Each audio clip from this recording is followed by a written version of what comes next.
হৰ হৰ মহাদেব। নমস্কাৰ, মই astrologer doctor Shri Shri Ghosh. এইবাৰ কাৰ চৰকাৰ, কোনে জিকিব দিল্লীৰ আসন, এই বিষয়ে আজি আমি এটা অলপ দীঘলীয়া আলোচনা এটা কৰিম। আলোচনাটো এষ্ট্ৰলজিকেল यानी জ্যোতিষী আলোচনা, আৰু এই জ্যোতিষী আলোচনাত আমি লৈছোঁ কেইবাটাও শুৱনি, যেনেকৈ ভাৰতবৰ্ষৰ শুৱনি, INDIৰ শুৱনি,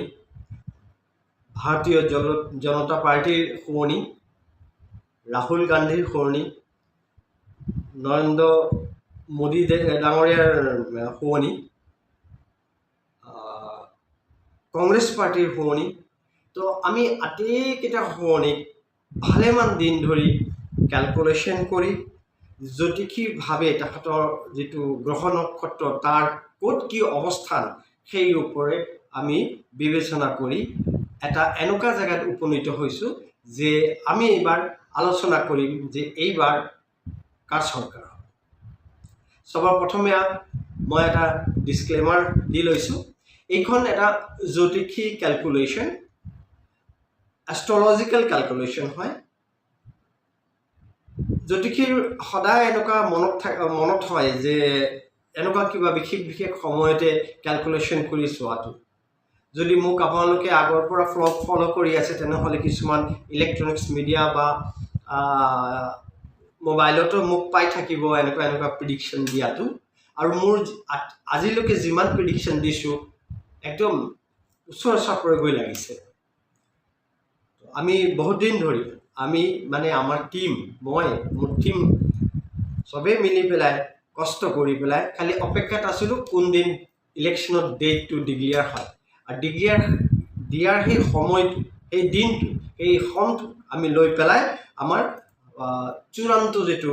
ডিচিশ্যন সেইটো আমি ইয়াত বনালোঁ। এইটো এটা এষ্ট্ৰলজিকেল প্ৰিডিকশ্যন। এইটো প্ৰিডিকশ্যনেহে, মই কোনো দল সংগঠন বা কোনো পাৰ্টিৰ হৈ পেলাই কোনো ধৰণৰ মাত নামাতোঁ। মই ইয়াত অংকত কেলকুলেশ্যনত যিটো পাইছোঁ সেইটো আজি দাঙি ধৰিব চেষ্টা কৰিছোঁ। কাৰণ ভোটৰ যিটো ডেট অহাৰ লগে লগে ৰাইজৰ মনত এটা উৎসাহ আহি যায়, ভোট দিবলৈ যাম, ভোট লৈ পেলাই নানান ধৰণৰ চিন্তা আহি যায়, কোনে আহিব এইবাৰ দিল্লীৰ আসনত অধিষ্ঠ হ'ব কোনে, সেইটোলৈ বহুত আলোচনা বিলোচনা হয়, বহুত জ্যোতিষীয়ে দি থাকে তাহাঁতৰ মতামত। তো ময়ো প্ৰতিবাৰ এনেকৈ দি থাকোঁ, তো এইবাৰো মই লৈ আহিছোঁ। যদিও ইয়াত এটা বস্তু লক্ষণীয়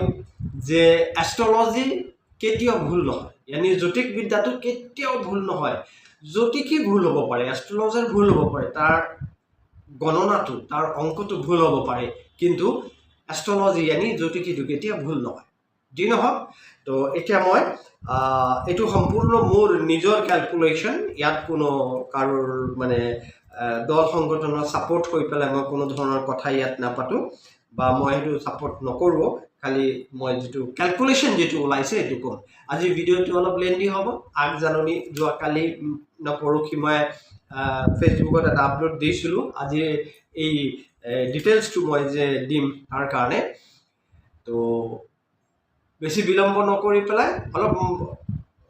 বিস্তৰভাৱে মই আজি আলোচনা কৰিম। সময় অলপ বেছি ল'ব, ভিডিঅ'টো অলপ ডাঙৰ হ'ব, চাই থাকিব, ভাল লাগিব। বহুত নজনা কথা হয়তো আপুনি জানি যাব মোৰ ভিডিঅ'ত। প্ৰথমত আহিছোঁ একদম গুৰিৰ পৰা, ভাৰতবৰ্ষৰ যিটো শুৱনি সেই শুৱনিখন লৈছোঁ। ভাৰতবৰ্ষৰ 15 আগষ্ট 1947 ৰাতি 12টা বজাত দিল্লীত জন্ম হৈছিলে, যেতিয়া স্বাধীন হ'ল আমাৰ। সেই সময়তে যেতিয়া আমাৰ সময়টোত আমি যেতিয়া শুৱনি বনাই পেলাই কেলকুলেশ্যন যেতিয়া কৰিলোঁ, সেই কেলকুলেশ্যনটো সম্পূৰ্ণ আহিলে মডাৰ্ণ এষ্ট্ৰলজি यानी মেদিনী জ্যোতিষীৰ ওপৰত। কাৰণ যেতিয়া কোনো জেগা স্থানৰ যেতিয়া দেশ বা ৰাজ্যৰ যেতিয়া কিবা জ্যোতিষী কেলকুলেশ্যন কৰিব লাগে, তেতিয়া মেদিনী জ্যোতিষ यानी মডাৰ্ণ এষ্ট্ৰলজিৰ সাহায্যতে হয়। বেলেগ আপোনাৰ যেনেকুৱা মোৰ যেনেকুৱা শুৱনি বনায় তেনেকুৱা শুৱনি হয়, খালি শুৱনিটো বেলেগ হয়, আমাৰ যিটো বেলেগ হয় আৰু দেশৰ কাৰণে সেইটো বেলেগ হয়। তো আমি যদি আমাৰ ভাৰতবৰ্ষৰ যদি শুৱনিখন দেখোঁ তেনেহ'লে এইটো প্ৰথম দেখিম যে ইয়াত এইটো কালসৰ্পগ্ৰস্ত। यानी আমাৰ ভাৰতবৰ্ষৰ শুৱনিখনত কালসৰ্প আছে সেইটো হৈছে অনন্ত কালসৰ্প যোগ আৰু মুণ্ডেন এষ্ট্ৰলজিৰ ওপৰত যদি আমি ইয়াক বিবেচনা কৰোঁ ইয়াত এটা বৰ পজিটিভ বা খুব ধুনীয়া এটা বল থকা এটা শুৱনি এই জেগাত নাই এই মুহূৰ্তত নাই যি মুহূৰ্তত প্ল্যানেটৰ মুভমেন্ট হৈছে গোচৰ यानी ট্ৰানজিট কৰি আছে যেনেকৈ অৱস্থাত প্ল্যানেট য'ত য'ত আছে গ্ৰহবিলাকে তো সেই হিচাপে এই অৱস্থাত খুব এটা ভাল পজিশন ইয়াত নহয় ইয়াত দেখা গৈছে যেটো আমাৰ ক্যালকুলেশন মই খুব বিস্তৃত নাহো তেলে 3 ঘণ্টা 4 ঘণ্টা মান লাগি যাব যে নিৰ্বাচনী দাঙ্গা यानी নিৰ্বাচন যেতিয়া হ'ব কেবাটা প্ৰদেশত অলপ দাঙ্গা হ'ব ইভিএম লুট হোৱাৰ চিন্তাই হোৱা বা লুট হোৱাৰ সম্ভাৱনা ইয়াত দেখা গৈছে যদি বেছি ভাবে যদি আমি অলপ ক্যালকুলেশন কৰো যদি আমি আমাৰ ইন্ডিয়া यानी ভাৰতবৰ্ষৰ যেটো শুৱনি তো তাত দেখিম যে মংগলৰ মহাদশা চলি আছে এই মুহূৰ্তত আৰু এই মুহূৰ্তত মংগলৰ মহাদশাত কালসৰ্প যুগত আৰু আমি যদি দেখো যে মাৰ্চৰ মানে মংগলৰ মাত্ৰ 7 ডিগ্ৰী অৱস্থাত আছে তাত কিন্তু যদি আমি ক্যালকুলেশন কৰি দেখো তেনহলে পশ্চিমবংগত এনেকা হোৱাৰ সম্ভাৱনাটো বহুত বেছি আছে তো আমি ভাৰতবৰ্ষটো দেখিলো এতিয়া আমি আহো ভাৰতীয় জনতা পাৰ্টিৰ শুৱনিয়ে কি কৈছে কাৰণ এটা বৰ ডাঙৰ প্ৰেডিকশন দিবলৈ গৈ আছো আৰু মোৰ দিয়া প্ৰেডিকশন সদায় একদম খাটাঙৰ ওচৰাচৰিকে যায় 1% 2% 3% টলাৰেন্স তো সবৰে থাকে মোৰো থাকিব কিন্তু একদম খাটাং হয় তো এই কাৰণে আমি আটেকিটা শুৱনি ভালকে জাস্ট পড়তাল জাকৈ কৰি চালো ইনভেস্টিগেশন কৰিলো আটেকিটা শুৱনি তো আমি যদি এতিয়া ভাৰতীয় যে বিজেপি মানে ভাৰতীয় জনতা পাৰ্টি যদি শুৱনি দেখো এই শুৱনিৰ জায়গাত আমি দেখিম যে ভাৰতীয় জনতা পাৰ্টিৰ যেটো শুৱনি তাতো কিন্তু খুব এটা পজিটিভ ৰেজাল্ট নাই যেনেকৈ ভাৰতবৰ্ষৰ শুৱনিত পজিটিভ ৰেজাল্ট নাই ভাৰতীয় জনতা পাৰ্টিৰ শুৱনিটো কিন্তু খুব এটা পাৱাৰফুল অৱস্থা ইয়াত দেখা নাই কাৰণ মুণ্ডেন এষ্ট্ৰলজিত সেই বস্তুটো ইয়াত দেখা গৈছে কাৰণটো মই কৈছো কাৰণটো হ'ল যে থাৰ্ড হাউসত তৃতীয় ভাৱ যেটা থাৰ্ড হাউসত মংগল আৰু ৰাহু মিলি পেলাই আংগাৰা যোগ উৎপন্ন কৰিছে তো ইয়াত অলপ খেলিমেলি আহিব এই আংগাৰা যোগটোক জ্বলাই দিয়ে মানে প্ৰসেশন হ'ব ধৰ্ণা হ'ব আন্দোলন হ'ব এনেকা এটা পৰিস্থিতি এই সময়ছোৱাত দেখা দিছে ইয়াত অৱস্থান কৰিছে যেনেকৈ আমি কৃষক আন্দোলন দেখি আছো আমি দেখি আছো ইহত মুম্বাইত যেটো আপোনাৰ যেটো কি কয় ৰিজাৰ্ভেশন কোটাৰ কাৰণে আন্দোলন চলি আছে বা সদ্যহাতে নতুনকৈ কা বলবৎ হোৱাৰ কাৰণে আমি জায়গা জায়গায় দেখিছো অলপ আন্দোলন হৈ আছে তো এনেকা আন্দোলন হৈ যোৱাৰ আংগাৰা यानी জ্বলাই দিয়াৰ ভাৱটো ইয়াত বেছি দেখা গৈছে লগতে বৃহস্পতি আৰু ৰাহুদেৱ সেই একেটা হাউজতে কিন্তু গুৰু চণ্ডাল যোগ কৰিছে তাৰ মানে এই আন্দোলনটো অলপ বেছি হাৱা দিব অলপ জোৰালো অলপ ধাৰদাৰ হ'ব অলপ বেছি এগ্ৰেছিভ হৈ যোৱাৰ সম্ভাৱনাও ইয়াত নুই কৰিব নোৱাৰে এতিয়া যদি আমি ভাৰতীয় জনতা পাৰ্টিৰ 6th হাউসত যদি যাওঁ তেনে দেখিম চন্দ্ৰদেৱ ইয়াত কেমুদ্ৰম যোগ বনাই আছে আৰু 6th হাউস ডাইৰেক্ট 12 হাউসৰ লগত ৰিপ্ৰেজেন্ট কৰে তো মৃত্যুকো ৰিপ্ৰেজেন্ট কৰে তো এই অৱস্থাত যদি আমি দেখো তো ডাঙৰ 2-1 মান বা 2-3 মান নেতাৰ অসুস্থ হৈ যোৱাৰ সম্ভাৱনা ইয়াত দেখা গৈছে यानी ভাৰতীয় জনতা পাৰ্টিৰ কিছুমান উচ্চ পদস্থ বা হায়াৰ লেভেলত মিনিষ্টাৰ বা মন্ত্ৰীয়ে স্বাস্থ্যজনিত অসুবিধাত পৰিব পাৰে যাৰ কাৰণে ভাৰতীয় জনতা পাৰ্টিৰ অলপ ভোটৰ ক্ষেত্ৰত বা প্ৰচাৰৰ ক্ষেত্ৰত অসুবিধা হোৱাৰ সম্ভাৱনা ইয়াত দেখা গৈছে এবাৰ যদি আমি 71 মহাদশাত যাওঁ যেটো ভাৰতীয় জনতা পাৰ্টিৰ তো আমি ইয়াত দেখিম যে এই মুহূৰ্তত মাৰ্কাৰী মানে বুধৰ এই সময়তে আমি চন্দ্ৰদেৱৰ মহাদশা দেখি আছো আৰু চন্দ্ৰদেৱৰ মহাদশাৰ ভিতৰত যে অৱস্থানৰ ভিতৰতে প্ৰত্যন্তৰ দশা যেটো আছে সেইটো মাৰ কাঢ়ি আনি বুধৰ চলি আছে তো এই অৱস্থাতে ভাৰতীয় জনতা পাৰ্টিৰ যেটো শুৱনি তাতো খুব একটা পজিটিভ প্ৰভাৱ নাই ইয়াত অলপ খেলিমেলি আহিব তো আমি দুটা শুৱনিক অলপ চালো এটা 3 নম্বৰৰ শুৱনিখন আমি চাওঁ সো কেইদিনমান আগতে নতুন এটা সংঘবদ্ধভাৱে দল এটা উৎপন্ন হ'ল বা বনোৱা হ'ল সেইটো হৈছে INDIA তো এখেতৰ এই নামটো বহুত নামতে মাতিছে এক জন্ম কেতিয়া হ'ল 18 জুলাই 2023 গধূলি 4:20 বেংগালুৰুত জন্ম হৈছে সেই অনুপাতে যেতিয়া আমি INDIA ৰে যেটো শুৱনিখন মই বনালো তাৰ যেটো ভাৱমূৰ্তি মই ইয়াত দেখিছো তো ইয়াত কি হ'ল এখেতৰ যে সময়তে যে সময়ছোৱাত যে ডেটটো বা টাইমটো মই ক'লো সেই সময়ছোৱা 18 ছেপ্টেম্বৰত সেই সময়ছোৱাটো এটা খুব ধুনীয়া অৱস্থান আছিলে বা ধুনীয়া ভাল এটা যোগ আছিলে এনেকুৱা ধুনীয়া যোগত কোনো এটা যদি দলৰ যদি গঠন হয় নতুন যদি মিত্ৰ জোট যদি হয় তেনেহলে এই সময়টোকে কেনে টাৰ্গেট কৰিলে তাৰ অৰ্থ হৈছে যে কোনো এজন ডাঙৰ বা প্ৰফেশনাল এষ্ট্ৰলজাৰৰ লগত কথা পাতি এই টাইমিংটো লৈছিলে নহলে এনেকুৱা ধুনীয়া টাইমিং সচৰাচৰ নহয়গে কেইবাজন মন্ত্ৰীয়ে বা উচ্চ পদস্থ ব্যক্তিয়ে মিলি পেলাই টাইমিং লৈ এটা দিন ধাৰ্য কৰি দিয়ে কিন্তু ইয়াত তেনেকুৱা দেখা নাই ইয়াত খুবই ধুনীয়া ইয়াত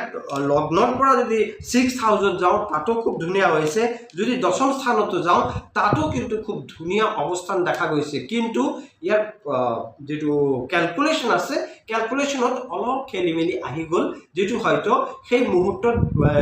মুহূৰ্তৰ কাৰণে এই যে সময়টো ভাল আছিল কিন্তু পৰৱৰ্তী সময়ত কি হ'ব সেইটো ইয়াত বিশ্লেষণ কৰা নাই তাৰ মানে সেই মুহূৰ্ত যে গাড়ী কিনিম এটা মুহূৰ্ত লাগে ঘৰ বনাম এটা মুহূৰ্ত লাগে বিবাহ কৰিম বিবাহৰ এটা সময় লাগে সেই সময়ছোৱাটো খুব ধুনীয়া একদম কনফাৰ্ম এজন পাৰফেক্ট জ্যোতিষীৰ পৰা সময়টো ওলোৱা হৈছিল যাৰ কাৰণে ইমান ধুনীয়া সময় লৈছে কিন্তু এতিয়া যদি মই অলপ শুৱনি ফালে যাওঁ INDIA তেনেহলে আমি দেখিম যে প্ৰথম ভাগত INDIA প্ৰথম ভাগত খুব ধুনীয়া ৰেসপন্স আহিব এই ধুনীয়া ৰেসপন্সটো নতুন কিছুমান সৰু দল সংগঠন তাৰ লক চাপি পেলাই ভাল ৰিজাল্ট দিয়াৰ চেষ্টা কৰিবই আৰু সেই বস্তুটো কোট হ'বগে লগভগ ধৰক যদি মই ধৰো ঝাৰখণ্ডত হ'ব মহাৰাষ্ট্ৰত কিছুমান সৰু পাৰ্টি আহিব লগতে তামিলনাডুতো খুব এটা ভাল ৰিজাল্ট ইয়াত হোৱাৰ সম্ভাৱনা দেখা গৈছে INDIA কিন্তু যেনেকে দিনটো আগবাঢ়ি গৈছে ইয়াৰ অৱস্থান কিন্তু খুব এটা ভাল হোৱা নাই আৰু সেই ভাল নোহোৱাৰ ফলটো আপুনি মই সবে গম পাও যেনেকে ভাৰত জোড়ো আন্দোলন ভাৰত জোড়ো যাত্ৰা লৈ আগবাঢ়িলে তেনেকে ডাঙৰ মিনিষ্টাৰ হওক মন্ত্ৰী হওক বা দল সংগঠন INDIA ৰ পৰা আঁতৰি গলগে দিল্লীত কেজৰিৱাল আঁতৰি গলগে বলকো কেনেকে দিল্লীত তো দিছে ভাগ দিল্লীত দিছে যত দিছে কিন্তু পাঞ্জাবত এটাও দিয়া নাই এবার কলকাতা যদি ধরো ওয়েস্ট বেঙ্গলত কলকাতা নহয় ওয়েস্ট বেঙ্গল পশ্চিম বাংলা কিন্তু টোটালি আউট হৈ গলগে বিহাৰত মুখ্যমন্ত্ৰীয়ে পাল্টি মাৰি গলগে যাক পাল্টুৰাম বুলি কোৱা হয় তো তেখেতে বিজেপিৰ লগত যোগদান দিলেগে তো যেনেকে টাইম অতিবাহিত হৈ গৈছে INDIA ৰ অৱস্থানো খুব এটা পজিটিভ ৰিজাল্ট ইয়াত দেখা নাই কাৰণ হৈছে 6th হাউসত বৃহস্পতি আৰু ৰাহু গুৰুচণ্ডল যোগ লগাইছে যেটো আকু সেই হাউস নম্বৰ 12 মানে মৃত্যুৰ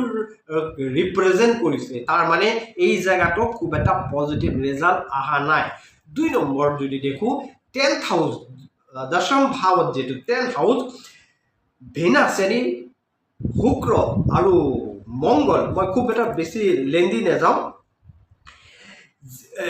শুক্ৰ আৰু মংগল 10th হাউসত মানে শনিদেৱৰ ঘৰত হাউসত অৱস্থান কৰি আছে জন্ম লগ্ন তো এই সময়তে এই দুইটা প্ল্যানেটৰ যেটো ইউটি যোগ বন্ধুত্ব সেইটো কিন্তু পজিটিভ প্ৰভাৱ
বৃহস্পতিৰ বক্ৰ অৱস্থান,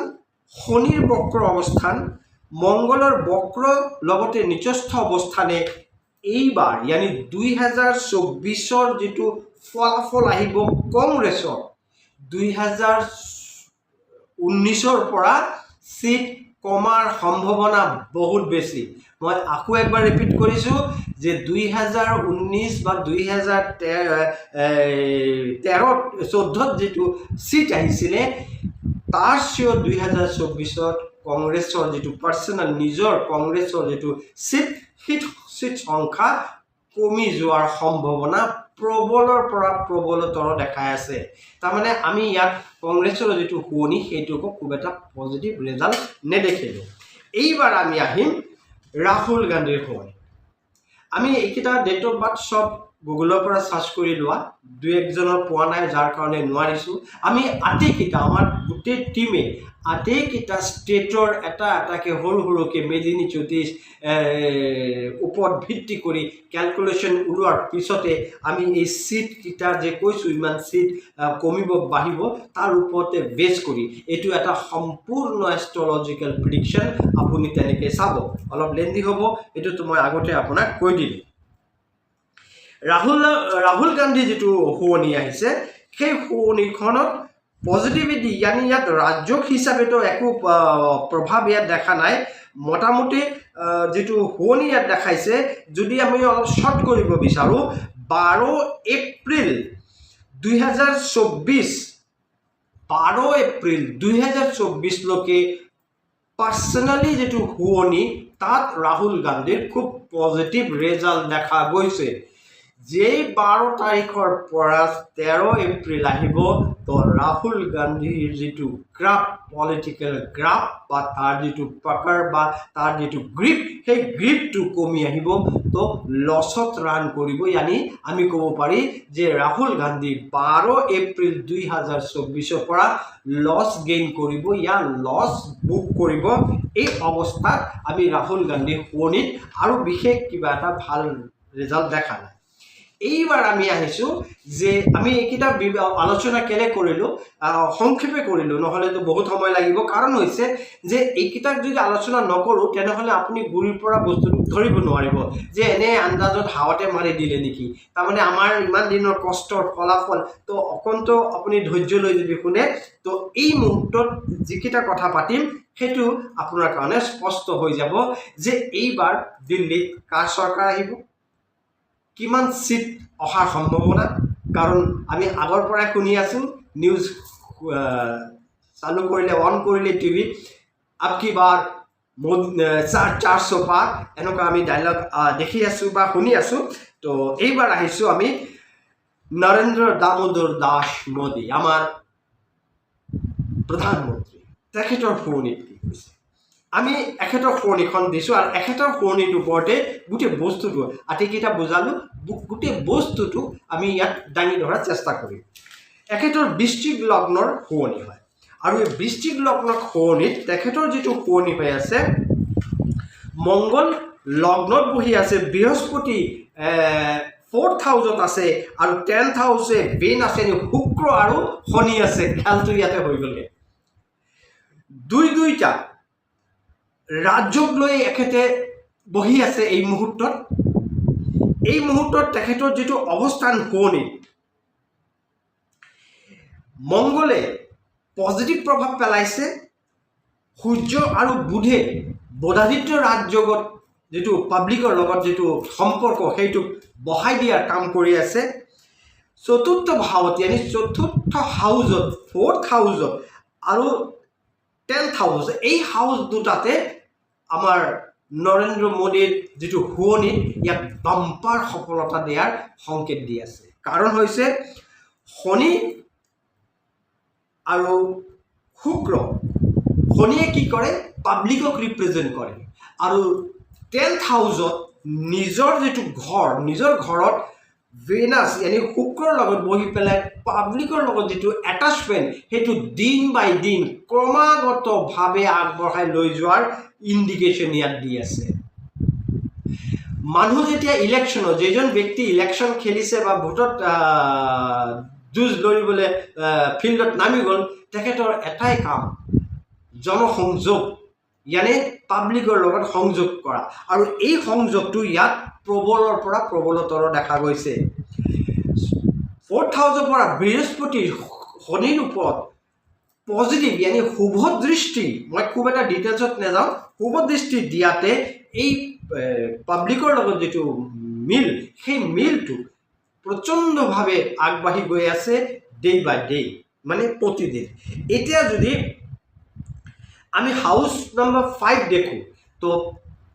5 নম্বৰ ঘৰ হাউস শনিৰ হাউস নম্বৰ 5ত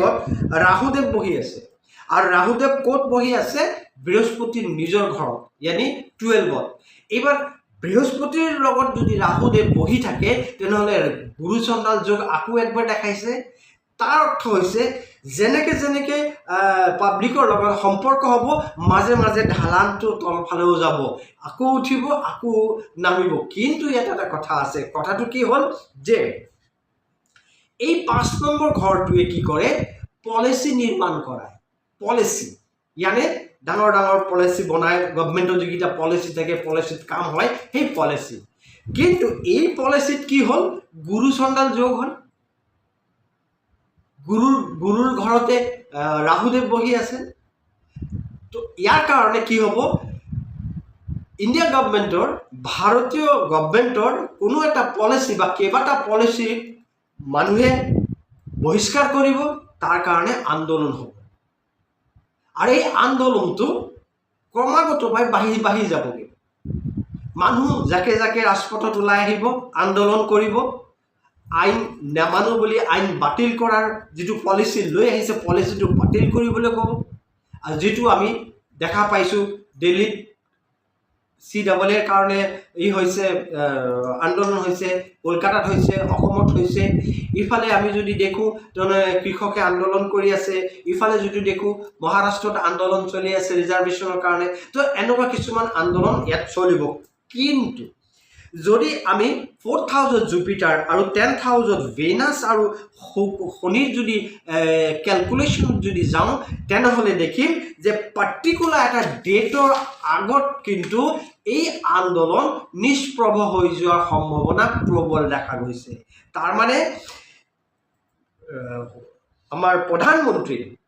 যেটো কেন্দ্ৰৰ প্ৰধানমন্ত্ৰীৰ যেটো ভৱনেৰ যেটো কেন্দ্ৰ আৰু ত্ৰিকোণত ৰাজযোগ উৎপন্ন হৈছে সেই ৰাজযোগে এই যে আন্দোলনটোক লাহে লাহে কম কৰি দিব পহৰটো কমি আহিব ইয়াক নিজভং ৰাজযোগ বুলি কোৱা হয় তো নিজভং ৰাজযোগ আৰু কেন্দ্ৰ আৰু ত্ৰিকোণৰ ৰাজযোগ পালে তাৰ লগে লগে মহালক্ষ্মী যোগ ইয়ানে ধন আবেগ ধনাগমনৰ যেটো যোগ মহালক্ষ্মী যোগ ইয়াত আহিছে তাতো কিন্তু পলিটিক্যাল কিছুমান কথা ইয়াত থাকে এটো আমি স্ক্ৰিপ্ট কৰি গলো তো সেইটো দি পেলাই এই ৰাজনৈতিক যেটো আন্দোলন যেটো আমি গোটে ভাৰতবৰ্ষত জায়গা দেখিবলৈ পাইছো বা পাই যাম তো সেইটো কমি যাবগে এইবাৰ যদি আমি আৰু অলপ ক্যালকুলেশনে যাও তো এই ক্যালকুলেশনটো আমি দেখিম যে 19 এপ্রিল 2024 19 এপ্রিল 2024 এই দিনটোৰ পিছৰ পৰা যিমানে যত আন্দোলন হওক না কিয় সেই আন্দোলন লাহে লাহে নাইকিয়া হৈ যাব যেনেকা চাকিত তেল কমি গলে যেনেকা চাকিটো লাহে লাহে নিভি যায়গে ঠিক তেনেকে এই আন্দোলনৰ চাৰিওফালৰ পৰা লাহে লাহে কমজোৰ হৈ যাব ধিমা হৈ যাব যাৰ কাৰণে ইলেকশনত বা ভাৰতীয় জনতা পাৰ্টি বা এজ এ প্ৰাইম মিনিষ্টাৰ প্ৰধানমন্ত্ৰী হিচাপে নৰেন্দ্ৰ মোদীৰ কোনো ধৰণৰ অসুবিধা ইয়াত দেখা নাযায় ডেটটো কিন্তু গলো 19 এপ্ৰিল 2024 এইবাৰ যদি আমি অলপ বিতং যাওঁ কোট পজিটিভ প্ৰভাৱ আহিছে আমি মংগলৰ মহাদশা দেখি আছো 2028 লকে প্ৰধানমন্ত্ৰী নৰেন্দ্ৰ মোদী মংগলৰ মহাদশাত পজিটিভ প্ৰভাৱ দিব কিন্তু এই মংগলৰ মহাদশাত গুৰু ইয়ানি বৃহস্পতিৰ অন্তৰ্দশা আহিব এপ্ৰিল 21 এপ্ৰিল 2024 ওচৰাওচৰি তাৰ মানে এই 21 এপ্ৰিল 19 এপ্ৰিলৰ পৰা 21 এপ্ৰিল 2024 ভিতৰতে যিকোনো আন্দোলন বা য'তে যি হওক সেইকেইটা প্ৰায় নিষ্প্ৰভ হৈ যোৱাৰ সম্ভাৱনা খুব ধুনীয়া হৈ আছে। এতিয়া যদি আমি আৰু অলপ আগবাঢ়ো তেনেহ'লে আমাৰ প্ৰধানমন্ত্ৰীৰ যিটো শুৱনি সেই শুৱনিত আমি এখেতৰ শুৱনি यानी জন্ম কুণ্ডলীত যদি দেখোঁ তেনেহ'লে শনিয়ে অৱস্থানটোৱে পজিটিভভাৱে জনসমৰ্থন বঢ়াব আৰু এনেকুৱা জেগাত কিছুমান চিট এখেতক উপলব্ধ কৰাব য'ত হয়তো আগতে বিজেপি বা নৰেন্দ্ৰ মোদী পোৱা নাছিলে বা নাইকিয়া। সেই হিচাপে যদি আমি ইয়াত অলপ উল্লেখ কৰোঁ যেনেকৈ দক্ষিণ ভাৰতত এইবাৰ ভাৰতীয় জনতা পাৰ্টি বা নৰেন্দ্ৰ মোদী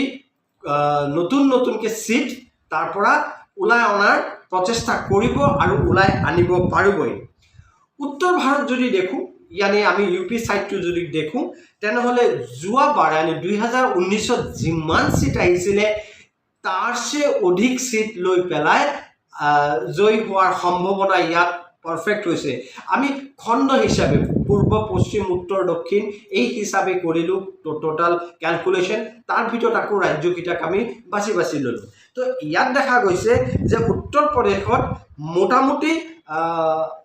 80টা সিট আছে। 80টা সিটৰ ভিতৰতে 76 সিট বিজেপিৰ আণ্ডাৰত যোৱাৰ সম্ভাৱনা ইয়াত প্ৰবল দেখা গৈছে। মই সিটৰ সংখ্যালোকে কৈ দিছোঁ 76।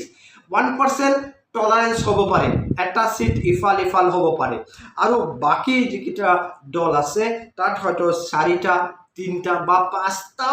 5টা হ'লে বেছি হৈ যায়, 5টাও সিট লৈ যাব পাৰে। কিন্তু সেইটো যেনেকৈ পৰ্যায় ভোট আহিব যাৰ যেতিয়া যিটো তাৰিখে ভোট পৰিব সেই সময়ছোৱাৰ ওপৰতো ডিপেণ্ড কৰিব। আৰু প্ৰথম কথা হৈছে যে প্ৰতিদ্বন্দ্বী হিচাপে দুইজনৰ ডেট অফ বাৰ্থটো লাগে। তো আমি সব জায়গাত দুইজনৰ ডেট অফ বাৰ্থ পোৱা নাই। মেইন যাৰ পাইছোঁ ইণ্টাৰনেটৰ পৰা আমি ডাউনলোড কৰিছোঁ, তো পোৱা নাই কাৰণে আমি কোনো জায়গাত অলপ স্কিপ কৰি যাব লগা হৈছে। কিন্তু বিশেষতভাৱে যদি দেখোঁ উত্তৰ প্ৰদেশত যে 76 সিট এটা কম বেছি হোৱাৰ সম্ভাৱনা প্ৰবল। তো ইলেকশ্যনৰ যিটো ৰিজাল্ট ওলাব সেই সময়তে একবাৰ এই ভিডিঅ'টো মিলাই ল'ব, তেতিয়া কমেণ্টছো কৰিব, ভাল লাগিব মোৰ। কাৰণ জ্যোতিবিদ্যাটো কেতিয়াও ভুল নহয়, জ্যোতিষী ভুল হ'ব পাৰে ক্যালকুলেশনৰ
(377) यानी 377ৰ পৰা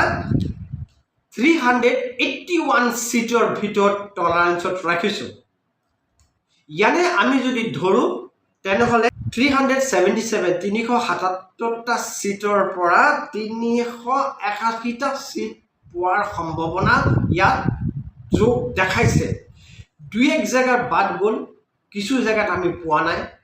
জম্মু কাশ্মীৰত 2টা জেগাত মই পোৱা নাইকিয়া, তো ইফালে 2এটা জেগা আৰু থাকি গ'ল। যাৰ কাৰণে আমি অলপ ইয়াত অলপ পাৰ্চেণ্টেজটো অলপ বেছি ৰাখিম নৰ্মালি মই 1.5% ৰাখোঁ টলাৰেঞ্চ হোৱাৰ ইয়াত আমি 5% টলাৰেঞ্চ ৰাখিম কিন্তু কেইবাটা পোৱা নাই যদি মাজত পাই যাওঁ তেনেহ'লে মই আকৌ এটা ভিডিঅ' দি পেলাই আকৌ আহিম তো সেই জেগাটোত আমি 381টা চিট ইয়াত দেখিছোঁ কিন্তু যদি আমি 5% টলাৰেঞ্চটো ধৰোঁ ফলাফল ইয়ানি ইলেকশ্যনৰ ফলাফল ঘোষিত হোৱাৰ পিছতো